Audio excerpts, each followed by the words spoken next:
what in my eschatology, my eschatological analysis, is the role of China in the coming Great War? And is there any reference in the Quran to support a role for China in the coming Great War?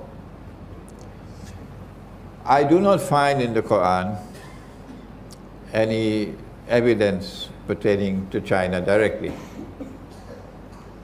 But the important thing for us to recognize is that in the Quran we have Qarnayn. Qarnayn in Surah Al-Kahf can mean two horns.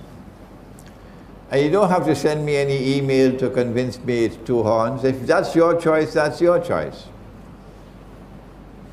When I look at the word qarn in the Quran, I find that Allah always uses the word qarn to mean an age or an epoch, a generation.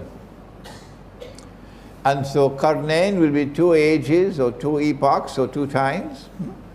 One in the past, when Gog and Magog were confined behind the barrier, and the other in the future, when of course Gog and Magog will be released. Zulqarnain used power to punish the oppressor, to confine him, to use the language of chess, to checkmate the oppressor. Cannot be destroyed, but it can be checkmated. And in the second age, in the Qarnayn, which is to come, Qarnayn, the second age, will witness the same thing again. That the people in the region of the Black Sea, is the Black Sea in the Quran? Is the Black Sea in the Quran? Is the Black Sea in the Quran? Come on, somebody. Yes, it is.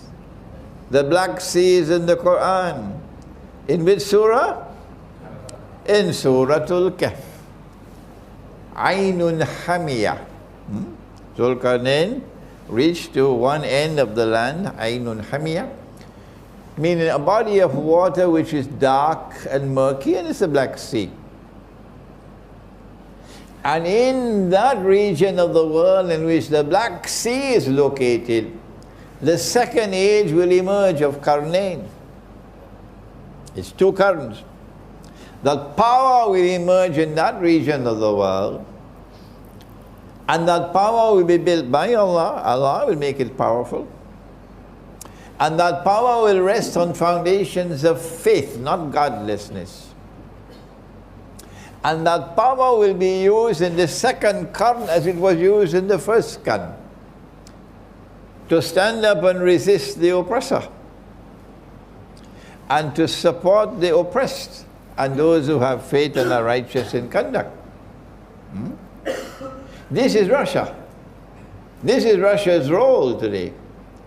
Russia is turning away from communism, away from Marxism, but there are those who are still sleeping, so let them sleep. And Russia is returning to Orthodox Christianity. Russia is recovering her spiritual soul, while the United States and Canada and Britain and France and Germany have barbarian souls. A man can marry another man and get a marriage certificate, and you call that something progressive, something worthy of commendation? That's progress? You must be sleepy. If Russia is standing up against the oppressor in the second qarn, then whoever stands with Russia is on the right side. And China is a proud civilization. Not the Chinese in Singapore I'm talking about. I'm talking about China. China will not bend her knee to the oppressor who wants to rule the world. So they're now preparing to wage war not only on Russia but on China as well. They are really stupid people. They're really stupid people. They're preparing to wage war on both Russia and China. Is China afraid? No. Russia says, we're not afraid of you. We are a nuclear power. Don't mess with nuclear Russia, said Putin. Don't mess with nuclear Russia. That's what Putin said. And Russia is not afraid of them. So they're preparing for nuclear war with Russia. And Russia said, we're not afraid of you. And they're preparing for nuclear war with China as well.